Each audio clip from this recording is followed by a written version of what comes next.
So without further ado, let me introduce myself. My name is Jordan Berman. I'm class of 95 from Cornell. I graduated from the ILR school, and I currently serve as president of the ILR Alumni Association. This event, while it's presented to you by the ILR Alumni Association and HR Rising, an affinity group within ILR Alumni Association, this is open to the entire university, both alumni and students. So we're super excited that you have joined us today for an hour on this session. I want to share a couple of sort of pointers, and then I'm going to introduce our panelists. Number one, I see that many of you are in the chat. Listen where you're from. That's a great place to either make comments or give shout outs. The Q&A is where we'd love to see your questions.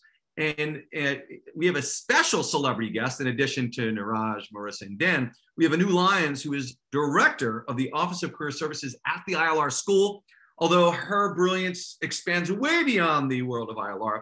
And she'll actually be answering some questions in the Q&A. So while you're listening and enjoying the conversation here, feel free to put your questions in the Q&A. Anu is going to answer some of them, but I'll also be checking them out, and then I'll be serving them up to our panelists in the last 15 minutes of the program today. So let me introduce our amazing panelists. So, and I'm going to sort of go in the order of the structure of our program. In fact, because we're talking about LinkedIn, I kind of feel like I need to show their LinkedIn profiles. So that is what I'm going to do. I'm going to share my screen. See, we don't just talk the talk on LinkedIn. We actually have to walk the walk. So you see this very handsome gentleman, and I got to tell you, there are some people whose LinkedIn profiles, you know that photo is like 20 years old. Niraj, I think your photo looks pretty current. So we've got Niraj Jasingani. Niraj is actually an incoming MBA candidate at Stanford. He must have heard that the weather in Stanford is slightly better than Ithaca during the winter, but I think it's probably pretty much the same in Palo Alto. But Niraj, if you checked out his LinkedIn, most recently senior account executive at LinkedIn based in New York City. He was a consultant at Deloitte. And then you see Cornell and then Stanford. I think we have to put the Cornell over the Stanford, Niraj. That's my only issue. So Niraj is, in a minute, is going to be kicking off a session on how to rock your LinkedIn profile. So he's going to get some really great foundational kind of tips and tricks on how to maximize your LinkedIn profile. Then he's going to pass the torch to Marissa Morrison. Marissa is the vice president of people at Well Health. I like a very light and airy and graceful LinkedIn profile I see. And Marissa's background, not only is she currently VP of People, she's an advisor at TalentWall. Wow, you're very involved. You're like a member and advisor on all sorts of things. And in addition, if I expand that, we see that she also is an advisor for Assembly, was a senior director of HR for Foursquare. So you probably know a couple of people I know. Head of people at Factual Inc. and also worked at LinkedIn. So everyone here actually has worked at LinkedIn, was at PwC. And wow, look at this LinkedIn profile, pretty impressive. And then we have the handsome and charming Dan Yulzin. I like to call him Dan Zin. Dan is an enterprise account director at LinkedIn. Dan, is it true you're wearing a LinkedIn shirt? Is that rumor or is that true? Yeah, I didn't know if it was too on the nose, but I gave it a shot, you know. You know what? Listen, you're on brand. Marissa and I are going full Cornell in our Cornelian red, but you and Niraj, you do you, okay? We don't want to overload the Cornell-ness of it. But Dan is an enterprise account director of talent solutions at LinkedIn, previously at Hired Score, manager of enterprise accounts, was at Pymetrics, and he also has a production background. And Dan, I believe, yep, there you are. He was a man in blue at IBM. So that's a little bit of background as to our panelists. Without further ado, I'm going to stop sharing my screen. I'm going to pass the mic to Niraj Jasingani, who's going to help you rock your LinkedIn profile. Niraj, take it away, brother. Oh my gosh. Thank you, Jordan. First of all, I do have to admit that photo is from 2017 when I was interning back at LinkedIn, but I will appreciate that compliment. Don't mean to expose myself too much. Thank you all so much for being here today. So nice to have you on and so nice to be here with everyone. Thank you for everyone from the LinkedIn and Cornell side from being here. Super excited to share a little bit more about how to rock your profile. I've spent about 4 years at LinkedIn, have run these sessions back at Cornell when I was a student and also throughout my time working at LinkedIn. I just recently left the company last month. take a quick break before starting my MBA program next week, but really excited to share some inside tips and tricks of what really makes a special LinkedIn profile, how to leverage the platform, and how to kind of utilize it to make it part of your brand, your professional brand on LinkedIn. I'm going to go ahead and share my screen, and if you have any questions in the chat, feel free to put them in, and we'll answer them either now or later on in our session today. All right, welcome to Level Up on LinkedIn. So today we're going to talk a little bit more about the beginning of this, about how to really rock your profile. And at the beginning of this, what I'm going to do is go really high level of kind of what should be on your profile, and just share some new tips and tricks of like different features that have been added throughout the last years that you may or may not be aware of already today. So first, let's talk about LinkedIn's mission. Our mission at LinkedIn is to connect the world's professionals to make them more productive and successful. I feel like it's important to share just to really understand why LinkedIn exists and kind of how people are meant to utilize the platform. The economic graph. So this is a term that we utilize a lot at LinkedIn. And what this really means is what kind of data actually exists on the platform. By people like me and you being members, we are contributing to the economic graph, as LinkedIn calls it. On the LinkedIn platform, there are over 800 million members. Over 58 million companies have a presence on LinkedIn. Over 14 million jobs are posted on LinkedIn. Over 120,000 schools are represented on LinkedIn. There are 38,000 skills on LinkedIn, and there are millions of courses and views that we have on LinkedIn Learning. Now, let's quickly talk about your profile versus your resume. So your LinkedIn profile is actually going to speak to all potential employers versus your resume is maybe towards just one specific position or company. You can actually go into detail with your skills, projects, interests, certifications, and more. There's a lot more to the profile that you're going to see today than what you may already be exposed to currently. You can interact with other professionals, you can be contacted by other professionals, and you can actually include recommendations and endorsements on your profile as well. So it's really your entire story rather than a piece of paper as you traditionally see on a resume. Now we're going to go over some quick steps of what you should have on your profile and kind of why they're important. So a really simple one is to take a great photo. The reason behind this is because you actually get 9 times more connection requests when you do have a photo, 21 times more profile views, whether it's by members like me and you or actually by recruiters, and you get 36 times more messages. So typical guidelines for photos or recommendations is to make it a headshot. We do recommend to smile and just make sure there's not a distracting background and just something that you feel like represents you and your brand that you want to portray on LinkedIn.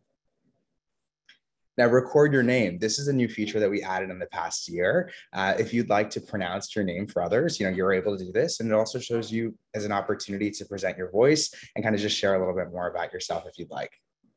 And on that same notion, we now have a feature where you can actually create a profile video.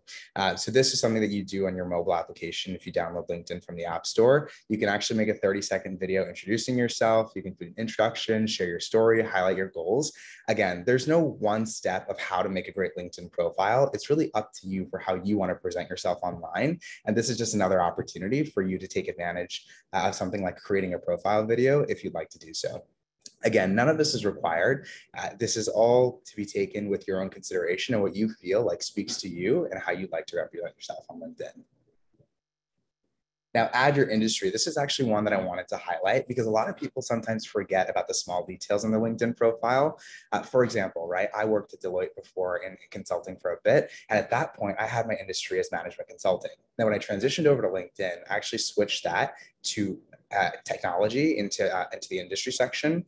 And the reason that's important is because when recruiters or people are searching for your profile or searching for other people's profiles, they typically do put in an industry. So if you're in a consulting organization as a recruiter and you're searching for candidates on LinkedIn, you're typically going to put in an industry as management consulting if you're looking for people already in that field. Just to give you an example of kind of why it's important, and also having an updated industry and just having industry in general will lead to more profile views.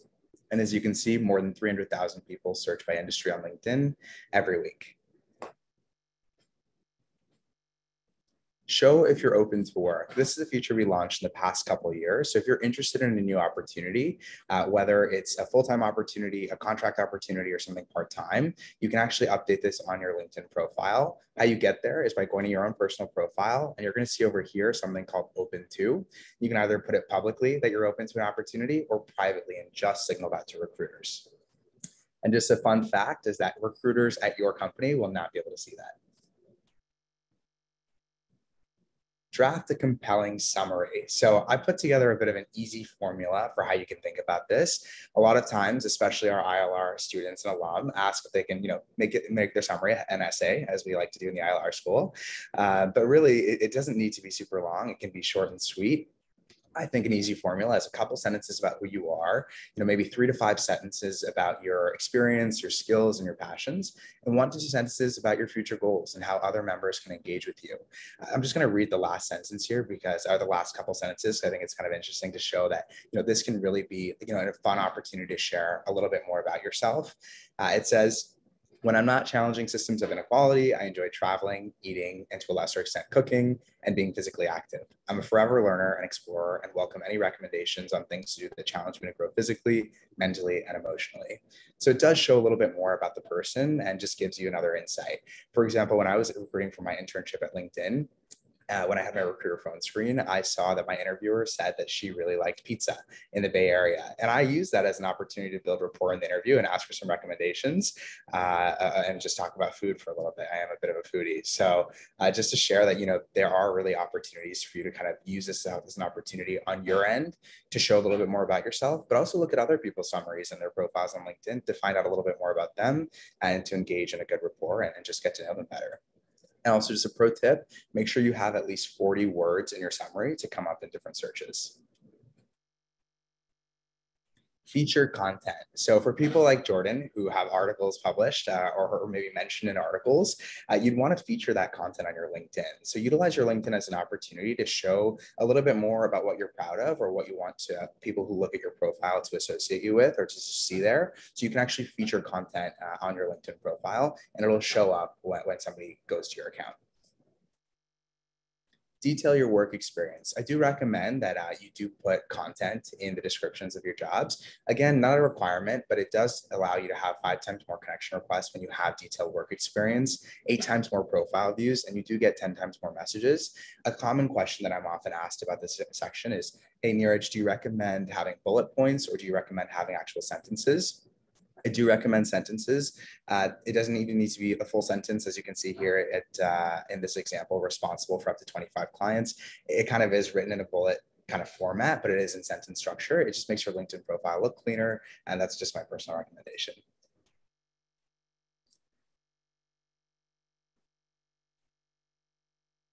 All right, share career breaks. I've been seeing this a lot more recently where people are actually putting their career breaks in. It's now an actual section on LinkedIn. So if you do have a career break, you're more than welcome to include it here. And it just makes it more, it's like another opportunity for you to share a little bit more about your story, right? On a typical resume, it may be hard to explain, why you took a career break or what you did during that break if you'd like to share. And LinkedIn's just making it easier for you to kind of bring your whole self to work and just explain a little bit more about your story and share who you are.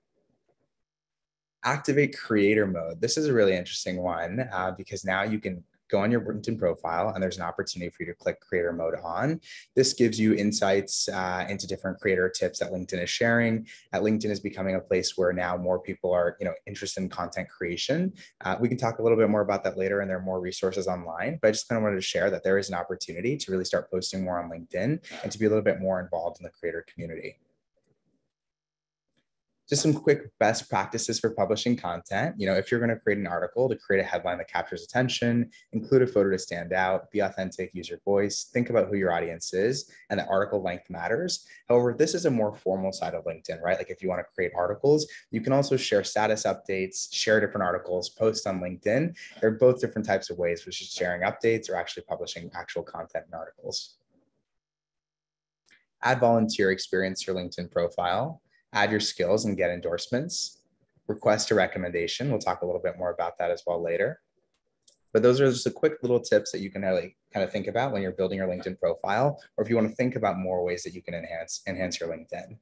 Now I want to talk a little bit more about building your professional network on LinkedIn. I'm going to go into some screen sharing and share some examples of maybe how I'd go about utilizing LinkedIn to search for people and to search for different industries or different careers.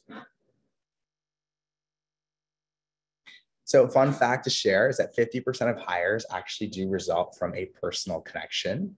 And I wanted to share this visual to show kind of how LinkedIn works in terms of a first, second, and third degree connection level. On LinkedIn, you're going to see those terms a lot: first degree, second degree connections, and third degree connections. So let's say Marissa and I were first degree connections on LinkedIn. Because we're first degree connections, I then see her network as my second degree connections. And beyond that is Marissa's second degree connections now become my third degree connections. So the more connections that you build on LinkedIn, which I always recommend is that you actually have connections with people that you do know on LinkedIn, the more access that you're going to have to opportunity and to building relationships, right? If I was interested in getting back into the world of talent, Marissa's network would likely be a great one to tap into. So us being connected on LinkedIn, and if that was a pivot I was interested in making, or if I was interested in learning a little bit more about that industry, I'd be able to leverage more than just my first degree network and meet more people that I haven't yet met. I wanted to also share a little bit more about how you can actually reach out to people. So there's couple different options on LinkedIn. One, you can send a connection request. And if you do that, I always recommend that you add a note, or you can send an email on LinkedIn. Here's a bit of an example. Hi, Dan. I found your profile through our mutual connection, Rob. I'm currently exploring career paths in the technology industry and admire your experience. I would love to join your network. That is one option. I do recommend having an actual call out, right? If this is someone that you actually want to learn from, requesting a 10, 15 or 20-minute phone call is also a great practice if it's somebody that you actually want to speak with. But if it's just somebody that you want to include into your network, here's a good example to do so. But I do recommend to err on the side of caution of connecting with people that you actually do know. Discover existing connections. So I'm going to go into a screen share here and share a little bit more about search on LinkedIn. All right. So I'm on my LinkedIn profile right now, and I just want to show you how I would go about searching on LinkedIn. First, I want to show the example of actually looking up within the Cornell network.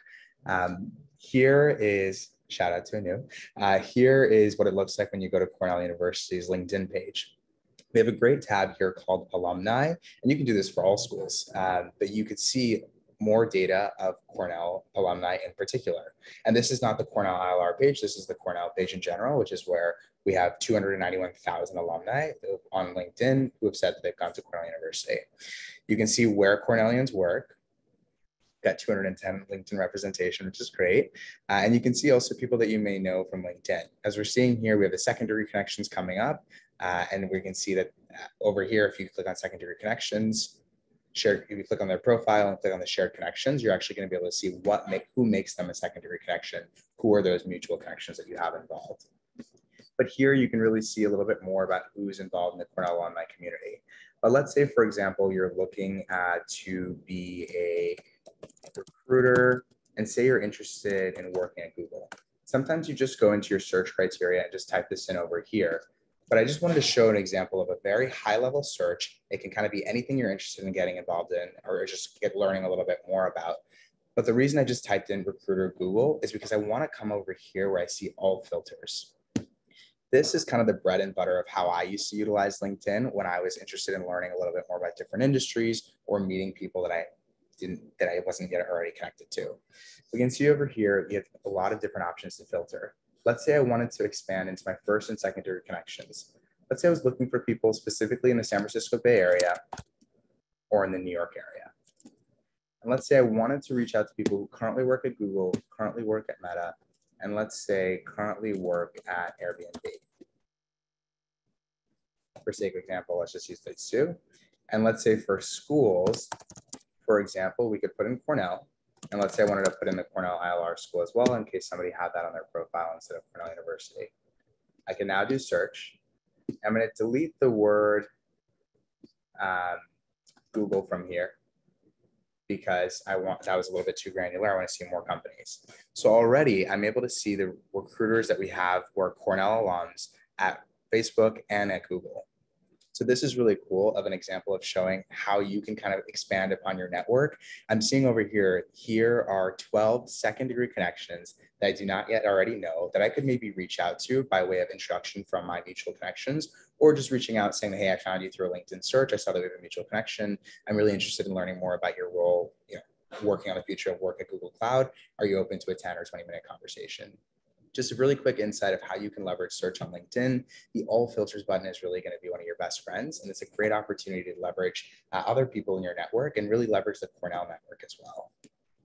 And again, we're being super granular here by looking in New York and San Francisco at 2 companies only within the ILR school and within the Cornell University community.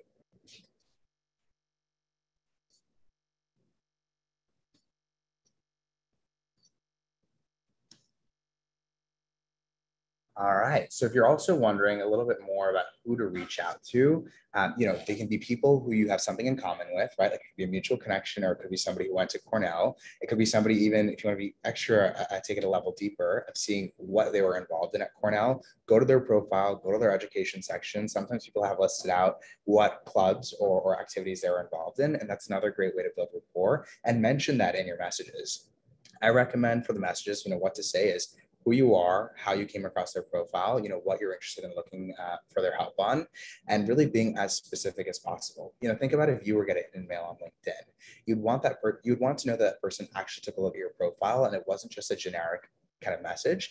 If somebody reached out to me and said, hey, I saw that you interned at LinkedIn while you were at Cornell, or saw that you were part of a university assembly, that would make me understand that they actually took a look at my profile and spent more than a couple seconds on it. And it just feels a little bit more personal. So just add the human touch to your LinkedIn messages. So LinkedIn members are 4 times more likely to get hired when they're referred. So do leverage the opportunity to message your connections on LinkedIn. And I always recommend including a message when you are sending a connection request as well. Here's an example of a message that you can send. Hi, Aaron. I'm currently exploring careers in communications and admire your experience and accomplishments in the industry. I'd appreciate the opportunity to hear about your career journey. Would you be available for a 20-minute chat over the phone or in person in the next few weeks? So here's a great example of kind of how you can reach out. A lot of people may be scared to send messages on LinkedIn, but it's really not as scary as it seems. And just asking for 10 to 20 minutes of someone's time is usually a great way to get started. And another option is that you can even say, if there's somebody in your network that you'd recommend connecting with, please do let me know. So you're also giving the opportunity for them to introduce you to someone in their network as well. Now, I would love to share kind of behind the scenes, something really unique and a unique opportunity that we have for today. I would like to actually share what it looks like from a recruiter's view at LinkedIn. So right now what you're seeing is the LinkedIn Recruiter tool. So companies buy this tool called LinkedIn Recruiter to search for candidates on LinkedIn. And we thought it'd be special to share a little bit more today of what that actually means on the back end and what people can see and how the kind of tool works. So I'm just going to do a quick LinkedIn search to show you a little bit more about what it looks like when a recruiter is using the tool. So over here, they usually are creating a project. You're creating a folder. Let's say that we're looking for software engineers. This is just how recruiters essentially stay organized, but I want to show you what it looks like when they're actually looking for that. Here they have access to something called a talent pool. So what I'm going to do is put in job titles. So they have access to over 40 plus filters that they can utilize, which is why I always recommend to have your profile as built out as possible. Recruiters aren't going to be wanting to go through 10 million plus candidates for a given role. So they're going to get as granular as they can, which is why it's important to have your profile up to date. We're going to put New York City as a location in here. We're going to put Cornell University for our school search. And we're already down from millions to 2.8 thousand. We're going to get even more granular as having opportunities to really be specific on the profile. They also have access to something called Boolean search. So remember earlier I mentioned that it's really important to have your work experience actually detailed out. One of the reasons is because recruiters can actually go on a LinkedIn search and put specific phrases that they're looking for on someone's profile. So if I'm looking for the word Java on anyone's profile, and it could even be in their work experience, I'm going to type that into a Boolean search with a quotation mark field and find people's profiles that have that word listed. I just wanted to share this to show a little bit more about why it's important to build out your profile, what it looks like from a back-end recruiter search, and to show the different functions and filters that recruiters have access to, and what will make your profile come up in these searches. And the last thing I want to share, not related to the recruiter search, is just quickly on jobs. If you go to the jobs tab over here, you're actually able to set up alerts. So job alerts is something that I highly recommend, and you can get recommendations for different jobs on LinkedIn and to get those notifications coming to your email inbox and to your LinkedIn profile as well. Thank you for your time. Raj, well done. I think you should, book weddings, bar mitzvahs, christenings. I think quinceañeras. I think that was really fantastic. In fact, as you were presenting, there were a whole host of questions that appeared in the Q&A. So as I transitioned to Marissa Morrison, who's VP of People at Well Health, she's going to talk a little bit about the kind of HR and talent acquisition / recruiter perspective, as she has a team of recruiters that works on her in her group. And I would love for you, Neeraj, to just take a look at some of those questions. Some of them are highly specific and almost require like a one-on-one session. But if you could, put a couple of quick thoughts in there so that we're kind of like multitasking, answering some of those Q&As while Marissa is also sharing her perspective. That if you could do that, that'd be fantastic. So without further ado, I'm going to introduce Marissa. Marissa, you're on the HR side. Talk to us about your perspective. And I love how Neeraj sort of wrapped up by showing a little glimpse of what a recruiter looks at versus what a job candidate looks at. Marissa, the floor is yours. I love that. And Neeraj, I am getting married in a couple of weeks, so we might have you lead a session at a wedding, and really good insight. I love the updated stats. And I think it's important to remember the power of connections. I mean, I was even taking notes, 14 million jobs. I think it's such a great platform to be able to connect with others. So thanks for that, Neeraj. Really helpful to see the insight into what recruiters use. I think it's easy to forget how important building out your profile is. I think the main thought from an HR professional lens is a resume is helpful to understand the what was the role that you had in your past experience? What did you accomplish?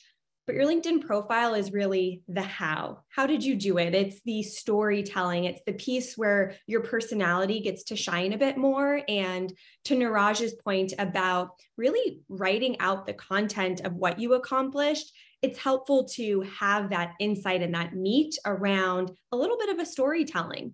And I think even starting with the first about you section gets to set the stage, where I've even seen in many of the comments in the chat where you may be switching industries. And so while a resume shows what you've done in the past, your LinkedIn profile can really highlight what you want to do, whether that's in a bigger sense or what you're hoping to transition to in the future.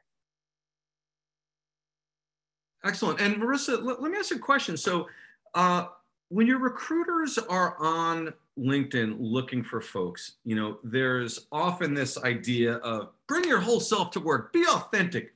Is it possible for candidates to be too authentic, to maybe get too personal, even in the realm of political? What's your feeling on that? Coming in with the big questions, Jordan. I think it's a really helpful one. I personally love the narrative that you are invited to bring your whole self to work. I think LinkedIn has played a role in opening that space.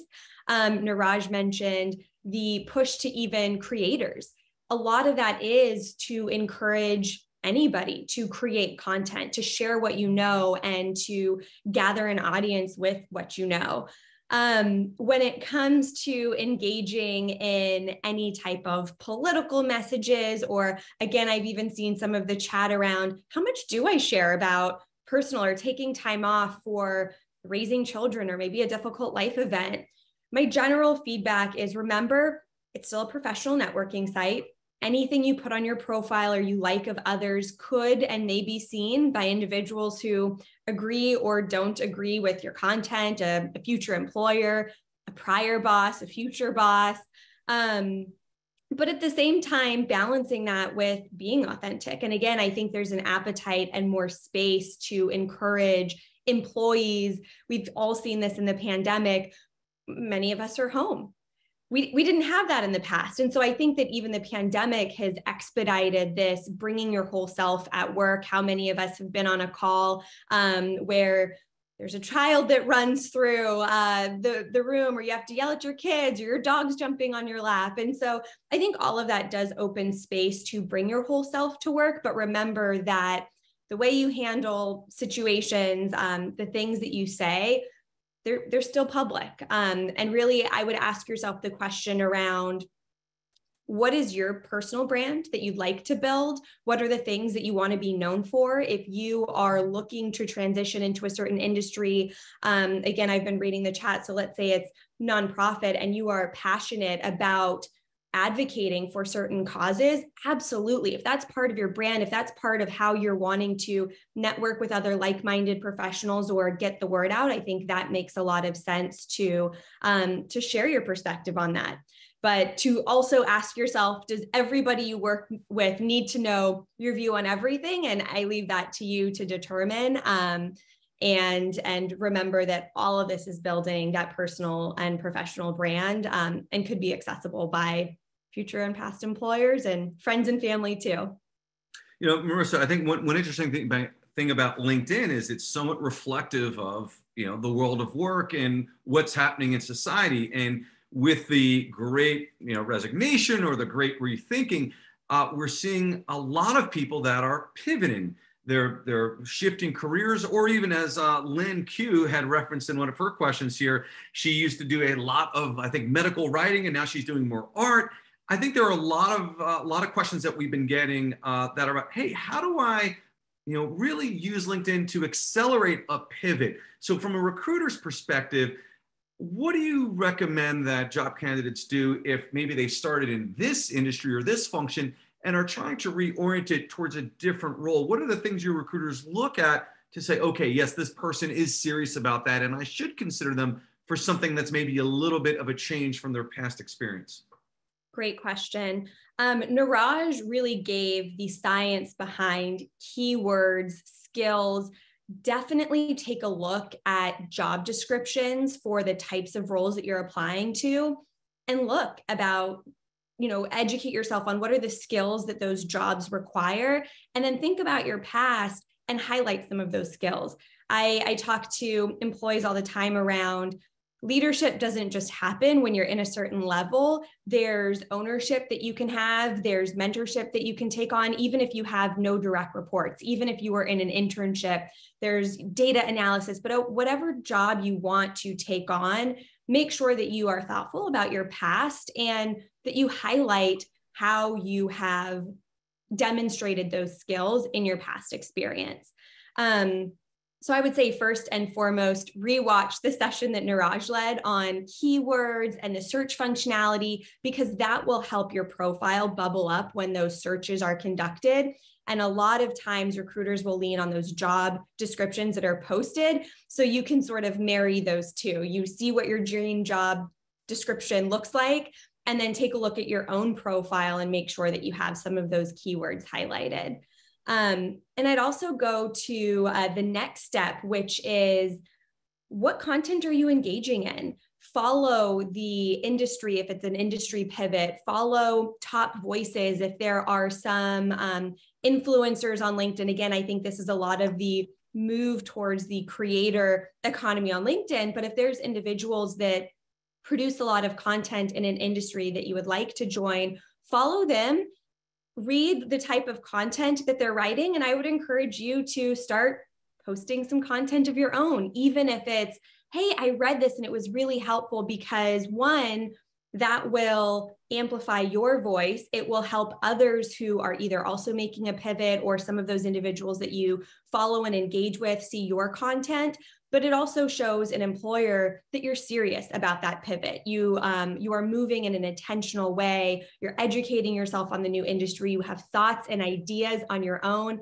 It's almost a pre-interview, if you will, because an employer will get to see, oh, this person does have experience here, and this is how they're being really intentional in showcasing it. And I would say that for me, when I'm looking at candidates, whether it's to join our company for my team or other peers, a lot of what I will look at is, what have they posted recently? What is their about me say? What is the story that they're telling? And I think that is really what the opportunity that each of you have, especially when you're making a pivot. Tell that in your story, because that gives really rich color for an employer looking at your profile and a recruiter looking at your profile. That's great. I've got one more question before I pass the mic to Dan. Now, Marissa, it's my understanding, based on your LinkedIn profile, is that you were actually, first of all, you're out in the Bay Area, or actually you're in LA, right? Outside LA? I'm in LA now, but I was in the Bay Area. All right. So you're in the Bay Area. You were with LinkedIn from 2016 to 2018. Obviously, LinkedIn has evolved, and I hear it's a really big place for pictures of crying CEOs. That seems to be a big thing right now. But could you just talk just for a minute about how LinkedIn has evolved? Because at least one of the things I've seen is, again, it used to be very much like, here's my professional credentials. And now you're seeing a little bit more, definitely more content, more creative influencers, but also people kind of bringing in maybe some more personalized content, but applying business lessons, and also more video. I mean, when Niraj was talking about you can add video, I'm totally going to add my latest TikTok dance move to mine. And even the pronunciation of one's name. So it sounds like LinkedIn is getting a lot more multimedia, but can you just talk a little bit about that evolution of LinkedIn? I can, yes, to the extent that I can. I will share with this group that I started my career at PwC doing management consulting, and LinkedIn was one of my first clients back when they had less than 5,000 employees. I had multiple consulting engagements with LinkedIn from 4,000 to much bigger than that. And then I went full-time as a full-time employee at LinkedIn. And when I left in 2018, there were about 16,000 employees. And I think Niraj mentioned earlier that there was around 20,000 plus employees now. So a lot of evolution. And what I've seen, having not worked at LinkedIn over the past 4 years, is an evolution that really mirrors the world of work. And I think for so many of us, especially ILRs, we talk about the world of work, and it has changed tremendously. When I think about even starting my career in management consulting, we were in an incredibly different environment. And I think LinkedIn has really done a beautiful job of adapting and evolving to this macro environment where people want to bring their whole selves to work. There's a fusion between creating content and the crying CEO, showing your humanness and showing your realness. And I think instead of pretending that there's a work persona and a and a personal persona, it's this understanding that we're one person and we go to work, and then sometimes we're partners and we're parents and we're friends, and all of that is our whole selves. So when it comes to posting lessons that we've learned, that's some of my favorite way that LinkedIn has evolved, is using the platform not just for a professional connection, but for professional learning. And I would really encourage any of those job seekers, specifically the individuals who may be switching industries. I think that there is increased empathy. So being yourself and saying, it's been hard. I'm trying to switch into this industry. I have done A, B, and C, tried X, Y, and Z, and it's not sticking. I would love 10 minutes of your time to learn how you made the transition or how you've built a successful career, specifically in this area. I think the asks being specific, the lesson being specific, but also there's more openness to be whole and human and real.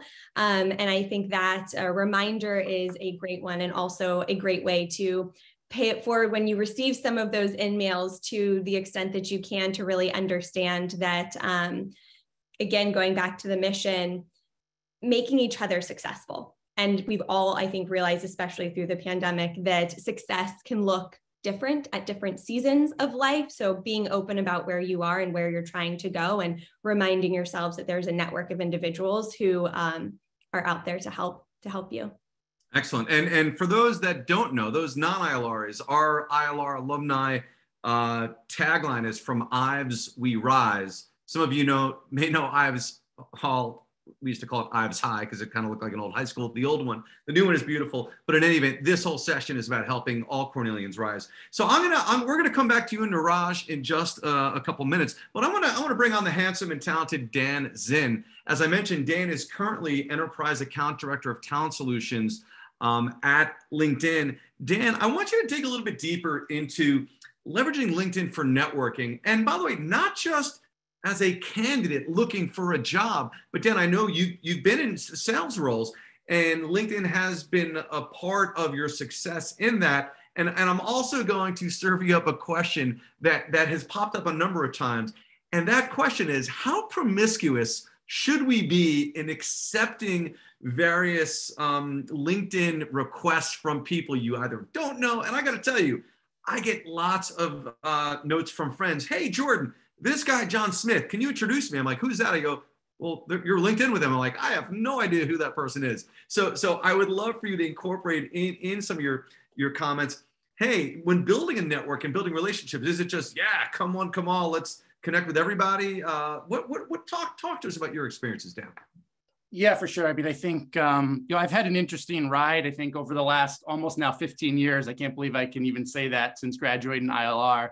And we've been talking about, making pivots, and, I've certainly done enough of that in my time. And I think over the years, I was reflecting before looking back, before, this panel on kind of where I've gone. And, I'm certainly privileged to be able to say this, but I think, I can't recall a single job that I've got by actually just, applying to a job and submitting my resume. I've certainly done that in the past, but, just fallen into the black hole. And where I've really seen, the ability to move the needle is exactly in what you're saying, Jordan. And I think Niraj brought it up perfectly. I jotted it down too. The power of networking, the fact that 50% of hires result from a personal connection is something that I think we could all learn from. And that's certainly been around since well before LinkedIn was around in more traditional fashions. But I think LinkedIn has created the ability to take that to the next level and exponentially increase your reach and that connection opportunity. So I'll get to your question maybe towards the end, Jordan, the specific one, but I thought, maybe it would be helpful just to share a little bit of my story and how, I've kind of navigated that process, and in doing so, hopefully, at least bring to light some of the simple tricks and tools that I've put at my disposal to make some of those pivots, if that makes sense. So just going back, and I won't spend a ton of time here. I started my career in HR at IBM. I worked on their talent team, on their leadership and development team. I was implementing HR systems and tools, internally. I ended up, changing gears completely after a little over 5 years, and followed in your footsteps, Jordan, to do something crazy and produce documentary films, and had a ton of fun doing that. But ended up, after a few years, kind of going back to quote unquote the real world, was connected to a few partners at a boutique executive search firm where, I was on LinkedIn every day, helping to find C-level talent that we were looking to place at venture-backed, early-stage, high-growth companies. And during that time, I learned a ton, I think, professionally as well as about myself. One of the biggest things I learned was where my interests really lied. And I got super excited and passionate about the companies that we were working with and about those early stage growth companies. But I had no experience in them. I had no idea what to even be thinking about. But the nice thing that I was able to do was, because I was working in LinkedIn trying to find people, I was constantly following venture capitalists and individuals that were in that space. So I would see when they were raising rounds of financing, the companies that they were investing in. And I recall very vividly one time seeing a post from one of the venture firms about this company called WayUp. And this is an example of where I think building connections is not always like, it's not going to yield immediate results. There's patience involved. It's a personal touch. It's things that you do maybe over the course of years that maybe eventually will pay itself back, or maybe not. But there was this company called WayUp that was in like the internship space, and they're helping individuals out of college or in college get internships at exciting companies. And by using LinkedIn, I noticed that my girlfriend at the time was connected to their co-founder and CTO. And so I talked to her, found out they both went to Penn together, undergrad, probably a good reason why she's my ex-girlfriend, and it didn't last. But I shouldn't say that, because now my fiance, she went to Yale. So, not everyone can go to Cornell. It's okay. But I reached out to him. He made an introduction to their head of sales. It didn't work out. It wasn't the right role for me. It didn't make sense. But that individual became a mentor of mine, stayed in touch with him over time. And 4 or 5 years later, I actually joined his team at my prior company at HiredScore. So that's just an example of having those connections and using that, making sure that you're continuing to follow that and interact on a regular basis with those individuals. Second example, similar story, but again, following that trend, I had seen from a Cornell, someone that graduated with me same year at ILR, posted about a company called Pymetrics that was looking to hire salespeople. They had less than 20 people at the time. They were very early. I had no quote unquote sales experience, but they were all about finding individuals with potential and not just the experience and pedigree. So I figured I'd give it a shot. I saw that we were connected to someone there. I asked for an introduction, led to a coffee chat, led to me meeting the CEO, which led to me being able to articulate, why, although I didn't have any sales experience in the traditional fashion whatsoever, that I had the passion, I had the drive, I had, the background to be able to at least talk the talk and convince her to give me a shot. And I credit that with kind of changing the rest of the course of my career to date. And I loved being on that side of the table, Jordan, as you mentioned, actually working with companies to help them grow and help them, get the most use of technology, leading me today to be at LinkedIn. So that's just a little, couple of short stories I thought might be helpful from a networking perspective. Yeah, Dan, and I know there are some folks here that aren't just employees, but actually maybe, may have their own business, or maybe a lawyer at a firm where they're a partner, things like that. How important are company pages? Because we didn't really get into that. Like I have my company, OFC, we're a creative agency and video production studio. I have a page, but do you have advice for folks that maybe they're either a freelancer or they have their own company and they want to leverage a LinkedIn page for their business? Yeah, for sure. I mean, so that's what I do nowadays on a day-to-day basis, is work with clients to help them leverage LinkedIn, solutions in all different ways, from an employer branding perspective, from a hiring perspective, even from a learning and development standpoint, and helping their employees grow and upskill. I think, at the very start of it, you don't have to actually invest any dollars into LinkedIn at all. Everyone can make a company page. And if you have a business, a small business, certainly should go out and do that. It allows you to share content under that brand, get your name out there, ideally attract people to follow that brand, similar to what I was doing with those venture capital funds, and get updates on things that are going on. And again, just increase your reach that's out there. Now, certainly there's paid solutions also that I'm happy to talk to you about if you have questions that can kind of take that to the next level. But I think that's ultimately a really good place to start. So Dan, let me return to that initial question I asked you about promiscuity from a networking perspective. Of course, this is not, this is a family-oriented webinar. So when, what is that filter someone should use to say, okay, out of the blue, I got some requests. Let's say the person either doesn't personalize their why they want to link in, or there's no obvious, reason why that person would want to connect, versus someone who may be interesting, but you don't know them. I mean, is there kind of like a little litmus test you use to say, do I accept this LinkedIn request or not? And then what we'll do is we'll invite Marissa and Niraj back on, assuming they're not in the middle of eating a giant sandwich, to help us wrap up with some Q&A. Yeah, I mean, I think there certainly is. And I think there's two sides of the spectrum, right? Like, first of all, we all want to be able to take advantage of that networking effect, like Niraj was talking about. And so to some degree, the more connections you make, the more power you may have there. But we also don't want to go to our feed and just see people that we have no idea who they are, just bogging that up. And, to your example before, unfortunately, I can't even count the number of times where someone's come to me and said, hey, Dan, I see you're connected to this person. Would you be open to making an introduction? I'm like, I have no idea why I'm even connected to this person. I'm sorry. And that's never, a good place to be either. But I would say from, personally, I'm talking to people all day long. Anytime that I have a meeting set up with anyone, regardless of the purpose, but if it's professional in nature or even sometimes not, I'm going to make it a practice to go out and connect with them on LinkedIn.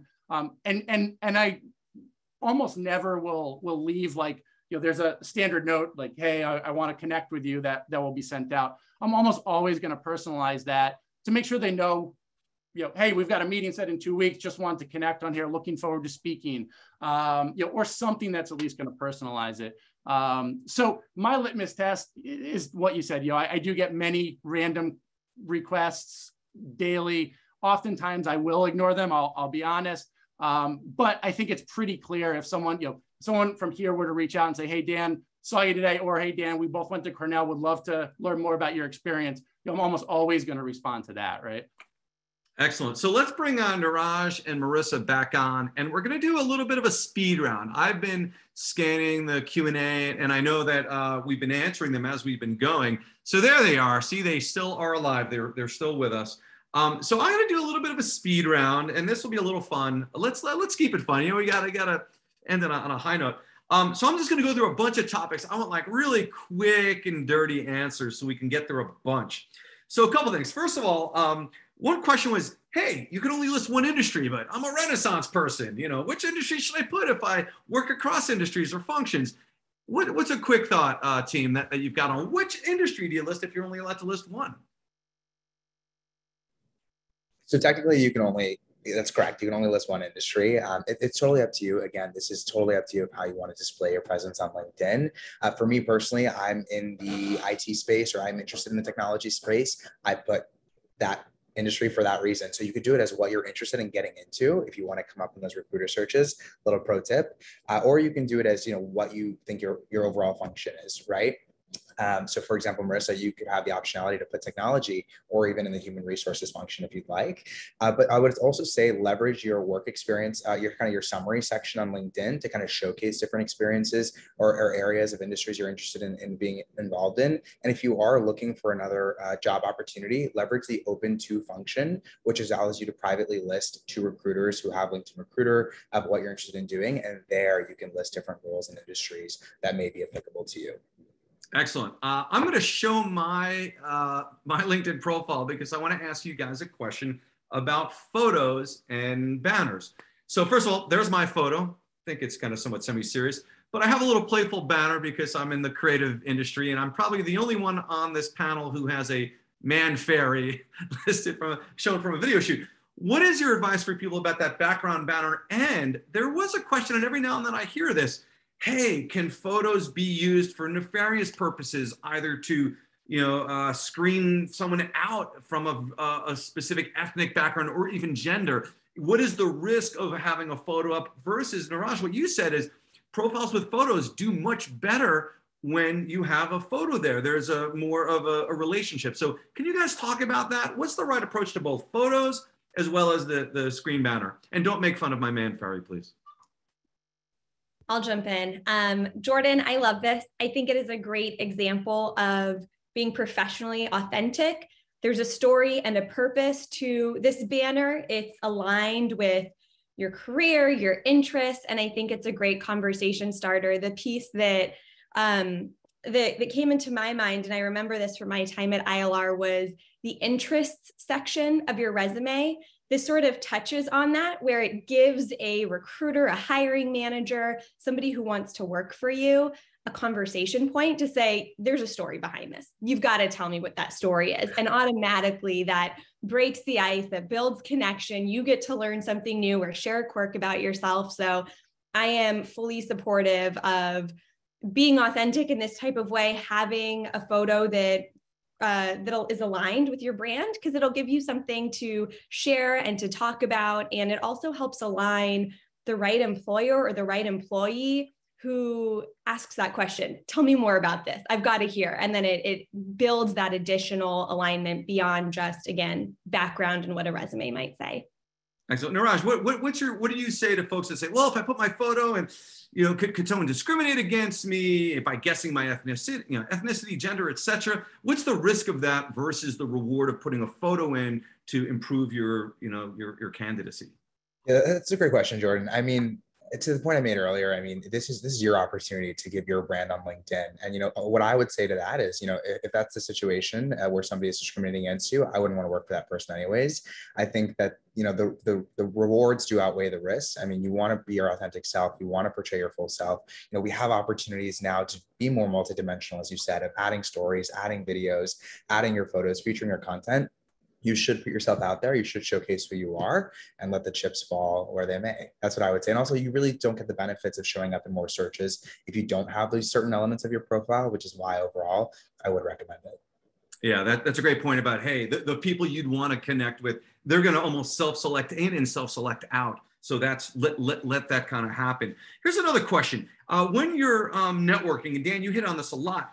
Hey, you're trying to get into a company. You see there's a recruiter, maybe there's an alum, maybe there's a friend of a friend. do you reach out to all of them and spread the risk, or do you reach out to one first and then wait? What's the strategy on reaching out to multiple people in a single organization?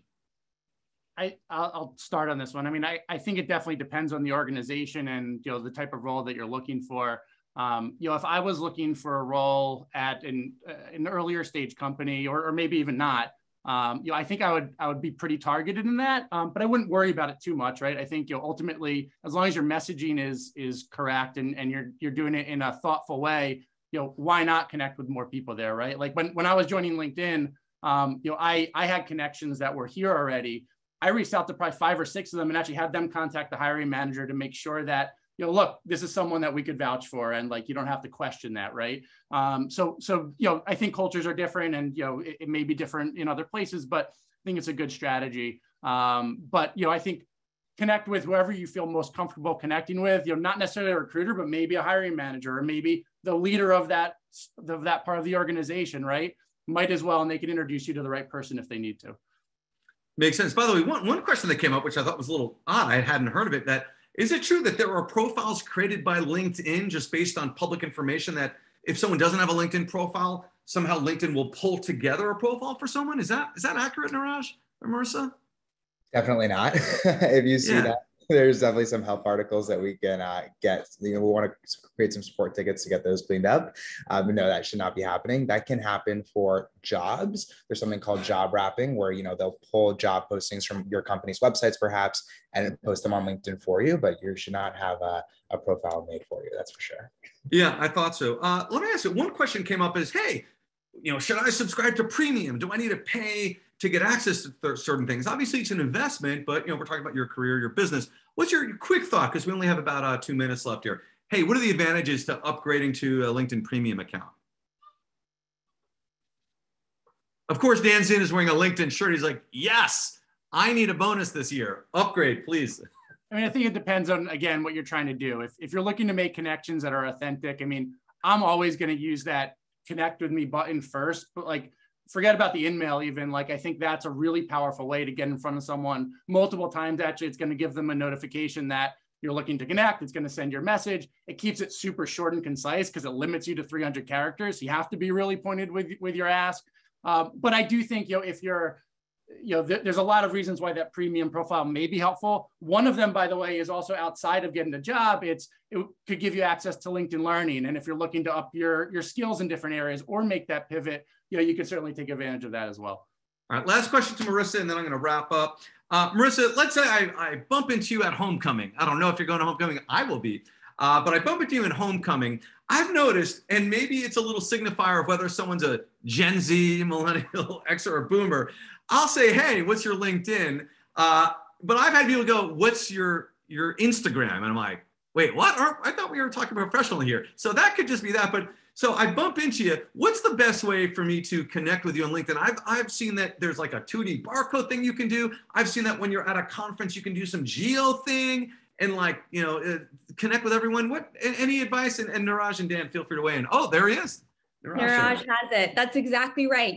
There's a barcode with a QR code, and you can either find everybody in a room. So if you are in a conference, you can say, you know, populate local contacts, and then you can connect with them there.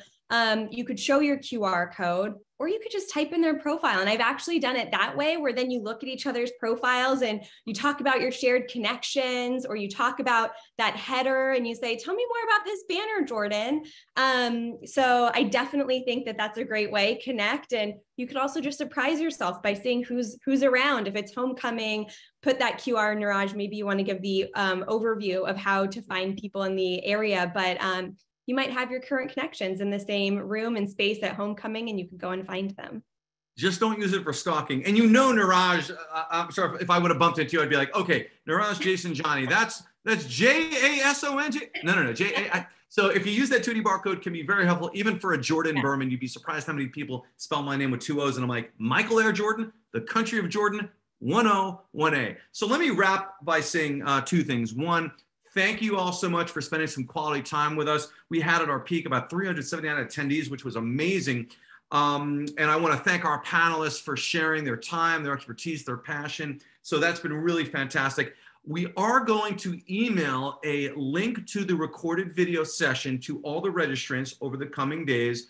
Niraj, I know some people said, oh, I want to get his slides. Those are awesome. So Raj, you can confirm offline, hey, can we also include either the deck or a link to it? But this has been really fantastic. What I would say, Cornellians, is continue the conversation on this platform called LinkedIn. It's kind of like a resume, but much more interactive. Just kidding. So seriously, connect on LinkedIn, the Cornell University, if you're an ILR like the four of us, great. I married a hotelier, so listen, we're totally open to non-ILRs as well, although she did do a Master's of Professional Studies in ILR, so I got that, which is nice. In any event, thanks so much for participation in New Lions. Thanks for assisting in some of those answers. Again, reach out via LinkedIn and continue the conversation. There's so many experts all across both the panel as well as the attendees. Thanks. Have a safe and fun rest of your summer. And hopefully we'll see you soon on the Hill in Ithaca. Thanks, everybody. Bye-bye.